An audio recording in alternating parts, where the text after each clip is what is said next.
Bagaimana caranya menjadi pribadi yang periang dan humoris? Gini,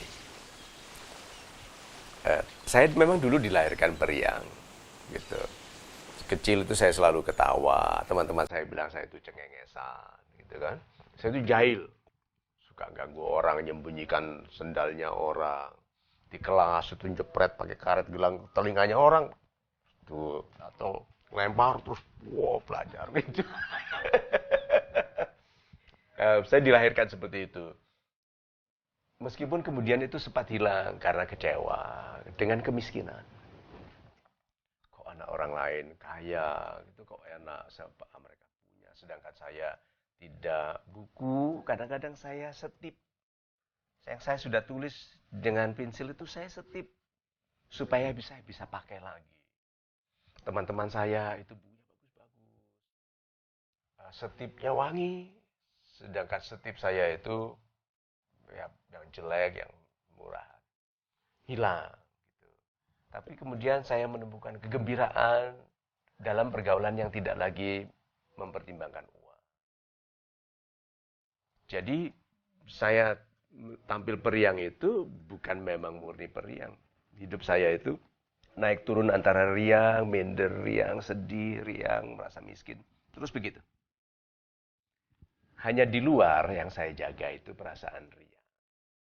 Saya kelihatannya periang, tapi di dalam itu galau, minder, takut tentang masa depan. Itu saya jaga,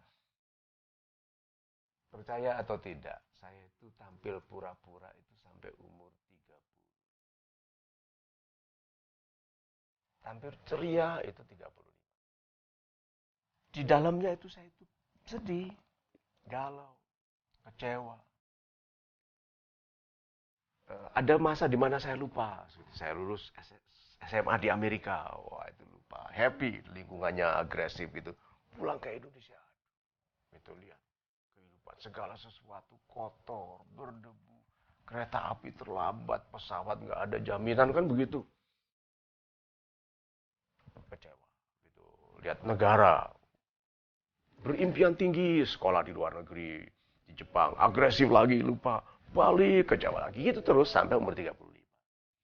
Tapi menjelang umur 20-an ke atas, kekecewaan saya tentang diri saya. Sudah bukan lagi tentang yang ditempelkan oleh keadaan dari luar. Tapi oleh kenapa aku buat keputusan. Kenapa aku mempercayai. Kenapa kok aku menyombongkan diri. Yang paling mengecewakanku, aku itu menyombongi orang lain. Tapi mempercayai orang. Itu kegalauan dalam saya. Di luar saya tetap ceria, happy kalau ketemu orang. Apa kabar man? Life's treating you very well gitu. Kagak dilatih dalam bahasa-bahasa fluent sekali, lancar sekali dalam bahasa-bahasa yang membangun kebanggaan orang waktu bertemu dengan saya. Gitu. Mengesankan stabilitas mental pada diri saya waktu saya ketemu orang. Kegagahan begitu. Tapi dalam hati itu cauldron, tempat pencairan logam. Panas. Umur 35 saya putuskan untuk tegas. Gitu. Buang ini dan betul-betul jadi pribadi yang ceria. Gitu. Akhirnya saya menemukan cara untuk jadi ceria, yaitu ikhlas dengan apapun diri. Yang membuat saya mendidih itu kan gak ikhlas. Udah ikhlas dengan apapun diri, kurangnya lebihnya ikhlas, diterima aja. Tuhan tidak buat kesalahan. Jadi saya tidak mungkin dibuat dengan niat salah atau dengan cara yang salah karena Tuhan Maha Sempurna.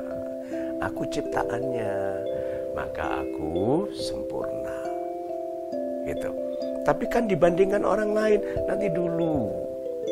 Aku ini sempurna bukan karena semua kualitas baikku loh ya. Aku juga sempurna karena cacat-cacatku loh. Seperti gading, kalau tidak ada cacatnya, namanya akrilik plastik. Gading itu sempurna karena semua kualitas keindahan dari ivory itu ditambah dengan cacat-cacat. Nah, aku ini sempurna juga karena cacat-cacatku. Nah, kalau aku membandingkan cacatku dengan mulianya orang, stres. Kalau aku membandingkan kemuliaanku dengan cacatnya orang, aku sombong. Maka aku sebagai pribadi turun kualitas. Jadi ikhlas terima, lalu tinggal sisa sekarang. Mario yang harus menggembirakan orang lain. Hidup ini penuh kesedihan. Hidup ini penuh masalah, hidup ini penuh kekecewaan. Maka janganlah kita menjadi penambah kekecewaan. Jadi yang tertinggal akhirnya Mario yang hidupnya adalah bantu orang, gembira, bantu orang melihat dirinya dengan baik. Banyak orang itu berdiri di bawah sinar yang salah. Sinar yang salah nih, sahabat-sahabat yang suka menghina. Nih, dia di sini. Minder. Dia di sinar yang salah yaitu apa? Sahabat yang memuji karena ada maunya. Tertipu. Ini banyak orang hidupnya dalam berdiri di bawah sinar yang salah. Nah, saya datang sebagai sahabat sederhana yang bilang, kamu akan tertipu. Kamu kecewa karena gitu. Saya bilang, sudahlah itu tinggalkan, ini menunggu kamu lebih baik. Itu akhirnya tambah lama, tambah tipis kandungan kegalauan pribadi saya. Yang besar adalah pengertian mengenai kegalauan orang lain. Ini kegalauan orang lain saya mengerti, lalu pribadi saya tambah lama tambah tipis. Isinya hanya niat membantu orang berbahagia. Jadi kenapa saya mudah mengerti kegalauan orang lain? Karena sekarang saya tidak mikirkan kegalauan saya sendiri, saya melihat ke orang lain, orang ini butuh bantuan. Gitu. Nah, terus kenapa gembira? Lu itu kehidupan yang baik, kehidupan yang ceria sekali. Wong hanya hidup untuk kebahagiaan orang lain kok. Itu ceria sekali. Terus kesejahteraannya bagaimana? Dijamin Tuhan. Dijamin Tuhan. Jadi dalam kehidupan saya yang pribadi yang tipis, yang namanya pembahagia bagi sesama ini, oleh Tuhan, Tuhan tidak ingin manusia sederhana yang bekerja bagi kebahagiaan sesama. Ini kan pekerjaannya Tuhan toh. Ini kan pekerjaannya Tuhan. Hidupnya tipis, Tuhan gak ingin ini diganggu. Jadi uang dicukupkan, penyakit dijarangkan, anggota keluarganya disehatkan. Coba kalau anak saya dibuat bodoh, satu aja,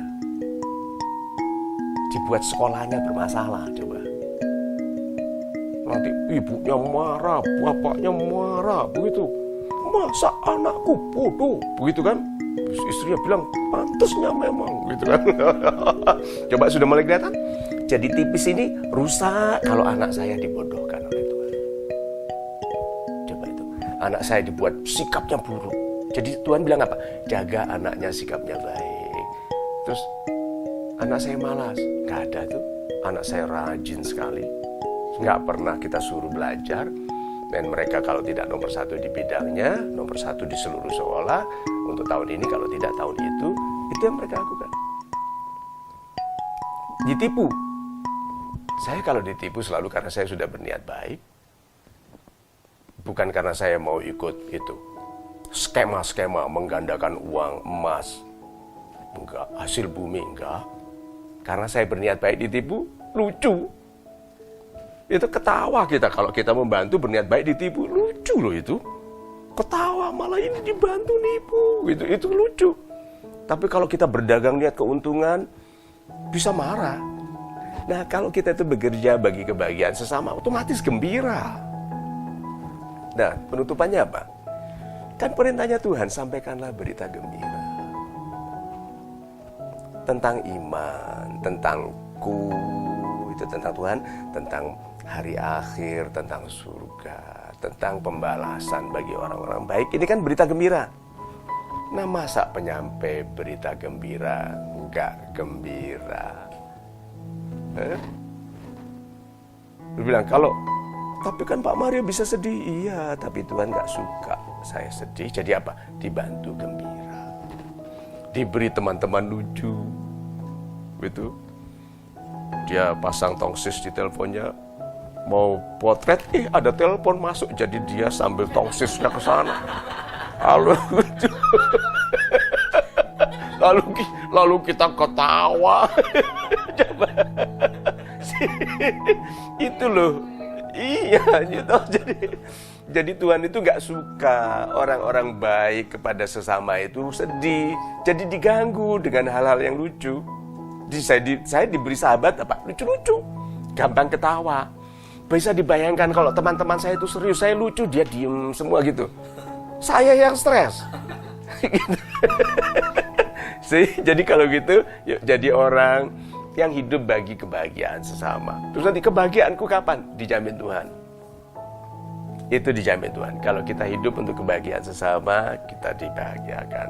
So, kalau ada teman yang bertanya apa rahasia Pak Mario selalu ceria, gembira, itu tidak sederhana untuk sampai ke situ, tapi kalau kita ikhlas, kegembiraan kita disederhanakan. Itu.